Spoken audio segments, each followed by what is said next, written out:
दर्शक महानुभावहरु, ब्रेकपछि स्वागत छ कार्यक्रम सीधा कुरा जनतासँगमा।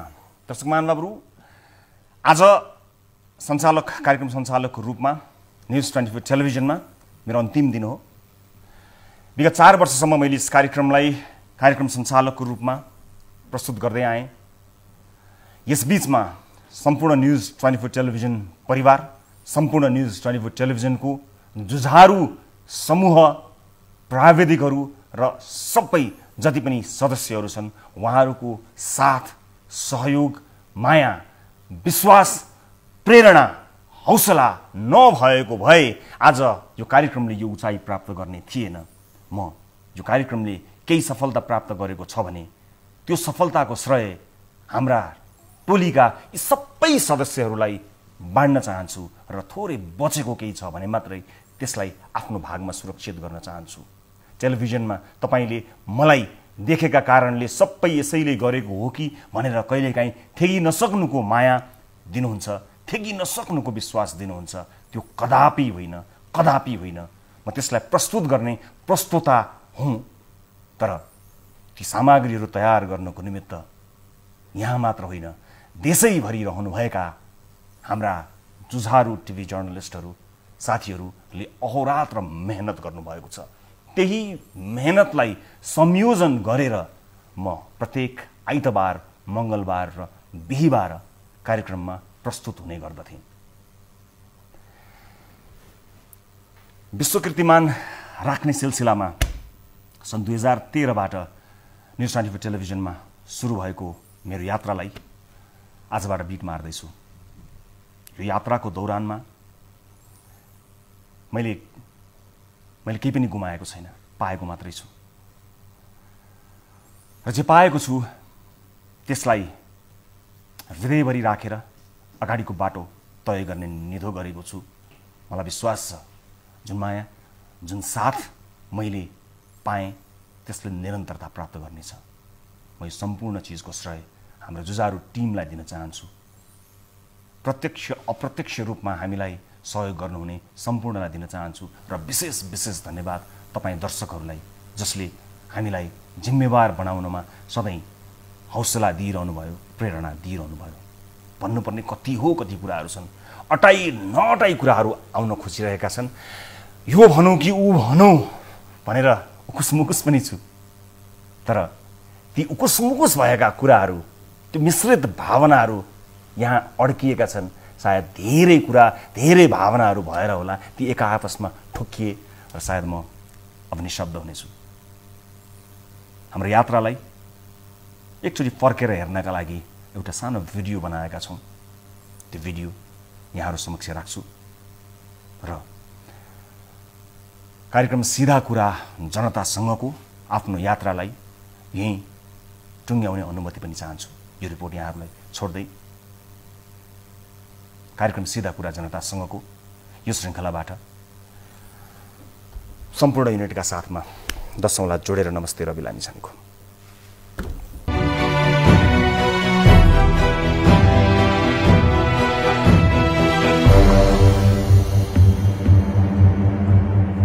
यो देशको मुख्य मान्छे को हो?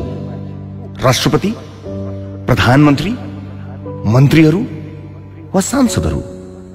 प्रधानमन्त्री बनेको मान्छे मुख्य हो कि प्रधानमन्त्री बनाउनेहरू मुख्य हुन्? सांसद बनेकाहरू मुख्य हुन् कि सांसद बनाउनेहरू मुख्य हुन्? नेता बनेकाहरू मुख्य हुन् कि नेता बनाउनेहरू मुख्य हुन्? बनेकाहरू मुख्य हुन् कि बनाउनेहरू मुख्य हुन्? यदि यो देशमा बनाउनेहरू मुख्य हुन् भने उनीहरू किन कहिल्यै यो देशको मुख्य समाचार बनेनन्? जनताको समाचार किन मुख्य समाचार बनेन? यही प्रश्नको उत्तरको रूपमा सुरु भयो कार्यक्रम सीधा कुरा जनतासँग।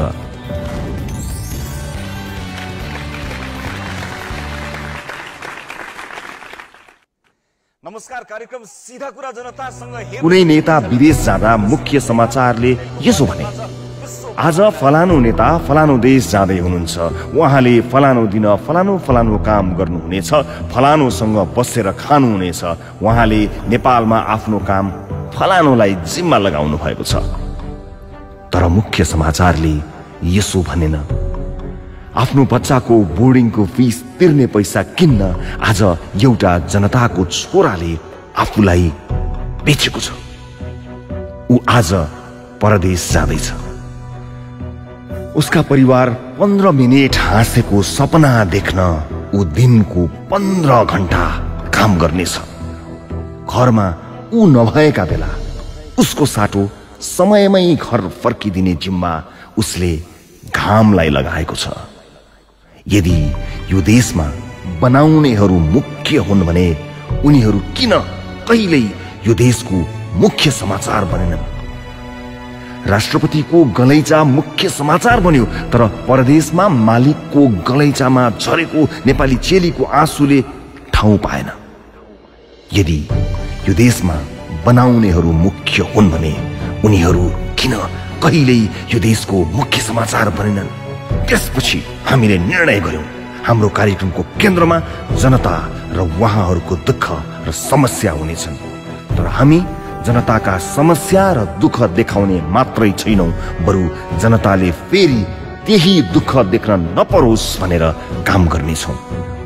अनि यसरी सुरु भयो सिधा कुरा जनतासँगको यात्रा। सुनिदिने कोही छ भन्ने थाहा पाएपछि चुपचाप सहेर बसेकालाई पनि पीडा सुनाउने आँट आउँदो रहेछ। त्यही आँटले सिन्धुपाल्चोककी हाम्री चेली कविता तामाङले इराकबाट हामीलाई सम्पर्क गरिन्। हाम्रो नेपालको दलालहरूले चाहिँ हामीलाई इराकको त्यो बागदादमा बेचेको रहेछ, कति 13,000 डलर लिएर। सबैजना 16 घण्टा काम गर्नुपर्छ। त्यही भएर आफ्नै अगाडि आफ्ना साथीहरूको बलात्कार भएको देखेर भत्किएकी कविताको स्वर सुनेर हामी भत्कियौं। हामी 120 भन्दा बढी विदेशमा अलपत्र परेका नेपाली चेलीहरूलाई नेपाल ल्याउन सफल भयौं। त्यसपछि सिधा कुरा जनतासँग कार्यक्रम नेपाली चेलीहरूका लागि माइती जस्तै भयो। पठाएको दुबई भनेर अनि अहिले चाहिँ सिरियामा छ, आएको 2 वर्ष भइसक्यो। 1,80,000 मात्र दियो। अनि कति ऋण लागेछ तपाईलाई? मलाई अहिले 30 लाखको कागज। पहिले गरीबलाई ठगेर विदेश पठाउनेहरू भेटेका थियौं, पछि गरीबलाई ठग्नका लागि विदेश पठाउनेलाई भेट्यौं। पहिले गाउँमै ठग्ने मान्छे भेटेका थियौं, पछि गाउँ नै ठग्ने मान्छे भेट्यौं। 30 लाख हमरा 2 लाख लिएको 30 लाख का कागज 30 लाख के बना दिल के कागज।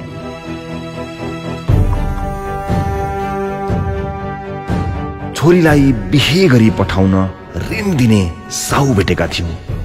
11 वर्षकी छोरीलाई उसँग सुत्न पठाउँदा ऋण मिनाहा गरिदिने साहु पनि भेट्यौं। मेरो छोरी छ, त्यो मेरो छोरीको हात समाते छ नि यस्तो आफ्नो छोरीको। अनि भन्छ नानी यही बस्नु, अनि मम्मीको जति पैसा माग्यो भने म दिन्छु नि, यस्तो भनेको मेरो छोरीको।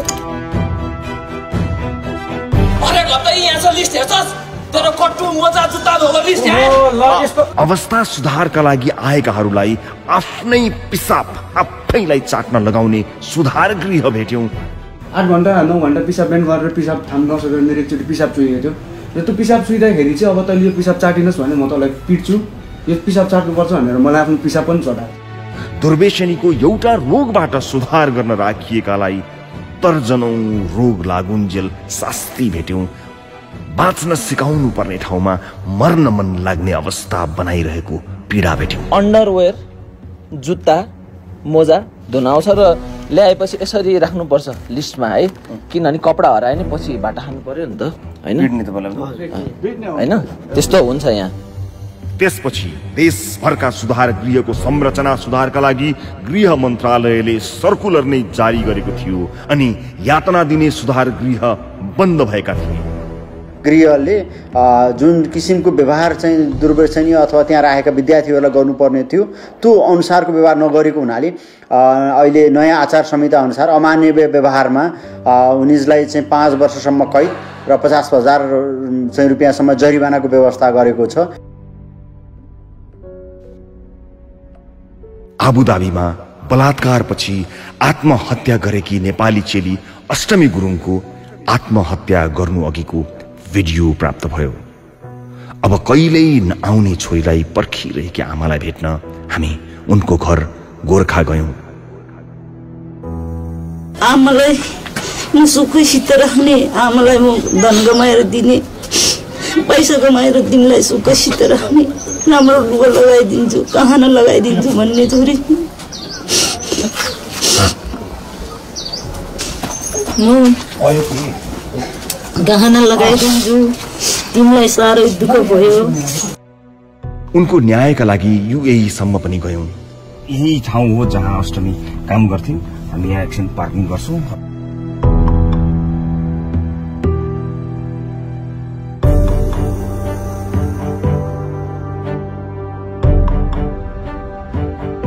छोरी बचाउन नसकेपछि उहाँहरूमा हाम्रो पनि कोही छ भन्ने आशा बचाउने प्रयास गर्यौं। विकट ठाउँ र विपन्न परिवारका मान्छेको मनमा आड बचाउने प्रयास गर्यौं। कतिचोटि त हामी कति भाग्यमानी भयौं। नेपाली आमा र कश्मीरी पिता भएकी छोरीले जम्मू कश्मीरबाट आफू सानै हुँदा छुटेकी आमा खोज्दै नेपाल आइन्। हामीले उनका बारेमा कार्यक्रम बनाउन पायौं र आमा छोरीको भेट गराउन पायौं।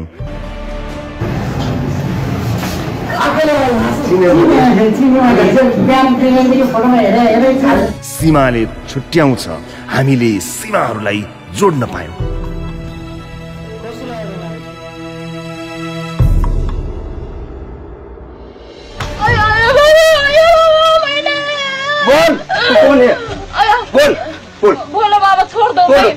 बोक्सीको आरोपमा गाउँलेहरू भेला पारेर राधा चौधरीलाई बर्बर यातना दिएको विषयमा उनकै गाउँमा सीधा कुरा लाइभ प्रसारण भयो। दर्शकमान बाबुहरू, त्यही ठाउँमा म यहाँ उभिएको छु जुन ठाउँमा राधा चौधरीमाथि त्यति लामो समयसम्म निर्घात कुटपिट भएको थियो। यातना दिने झाँक्रीलाई समेत कारबाही भयो। हामीले पीडालाई परबाट अन्दाज गर्न खोजेनौं, सकेसम्म नजिकबाट आभास गर्न खोज्यौं। यसले गर्दा कतिचोटि हामी आफैलाई सम्हालिनै गाह्रो पनि भयो। हिजो हामीले दुईजनालाई बोक्सी आरोप कसुर तथा सजाय 2072 अन्तर्गत म्याद थप गरिसकेका छौँ र अर्को एकजना हिजो बेलुका पक्राउ परेको थियो।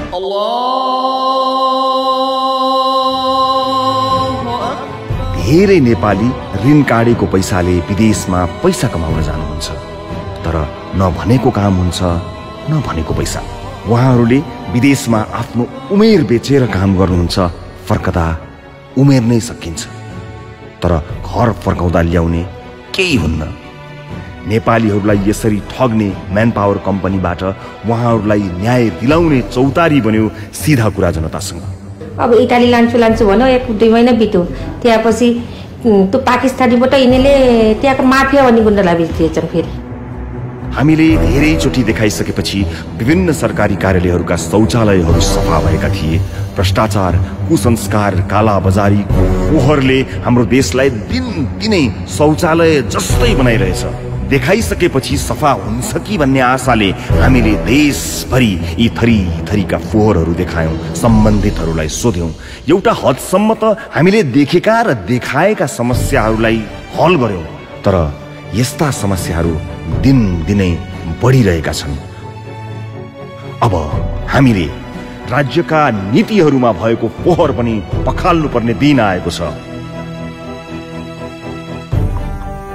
हामी कहाँ समय, स्रोत, जनशक्ति आदिको सीमा थियो। त्यसैले हामीले तपाईहरूको समस्यालाई दिनुपर्ने जति पर्याप्त समय दिन पाएनौं होला।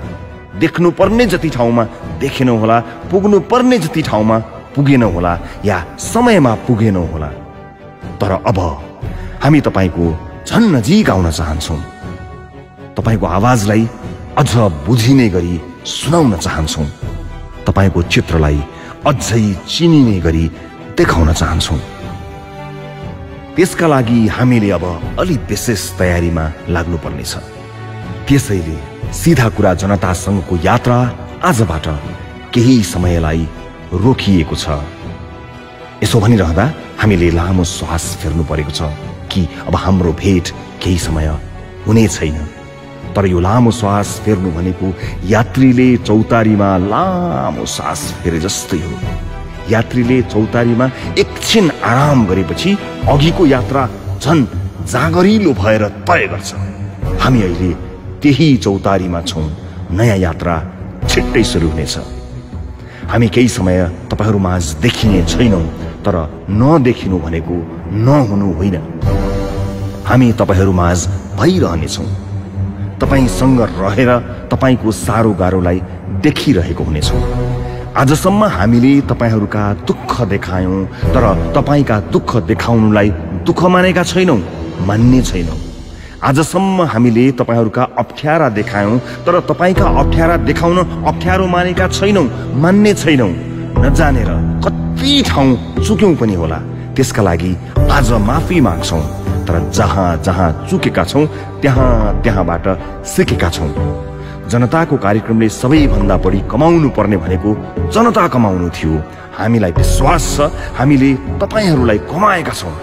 अबको समयमा हामी तपाईहरुको माया खर्च गर्ने छैनौं, बरु लगानी गर्नेछौं। त्यहाँ लगानी गर्नेछौं जहाँ अभाव छ यही मायाको। यो सत्य हो कि यहाँहरुका समस्या देखाएको र समाधान खोजेको कारणले गर्दा नै यो कार्यक्रम यति लोकप्रिय भएको हो। तर हामी चाहन्छौं हामी जति सक्दो चाँडो लोकप्रिय हुनै छाडौं। परदेशमा खून पसिना बगाइरहेका नेपालीले हाम्रो कार्यक्रम हेर्न बन्द गर्नु परोस्। हाम्रो कार्यक्रममा समेटिने उहाँहरूका दुःख बाँकी नै नरहुन्, किनकि उहाँहरूको समस्या खोज्दा पनि नभेटियो। गरीब नेपालीहरूमा हाम्रो कार्यक्रम लोकप्रिय नबनोस्, किनकि नेपालीहरू गरीब नहुन्। अन्यायमा परेकाहरूको माझ हाम्रो कार्यक्रम लोकप्रिय नहोस्, किनकि कोही नेपाली अन्यायमा नपरुन्। रोगीहरू माझ हाम्रो कार्यक्रम लोकप्रिय नहोस्, किनकि कोही नेपाली रोगी नहुन्। दुखीहरू माझ हाम्रो कार्यक्रम लोकप्रिय नहोस्, किनकि कोही नेपाली दुखी नहुन्। अब हामी कार्यक्रम यसरी बनाउन चाहन्छौं कि छिट्टै हामीले यस्ता कार्यक्रम नै बनाउन नपरोस्। परदेश नफर्कने गरी घर फर्किएको परदेशीको आफ्नो परिवारसँग फेरि भेट भए जस्तै हाम्रो भेट तपाईहरुसँग छिट्टै हुनेछ।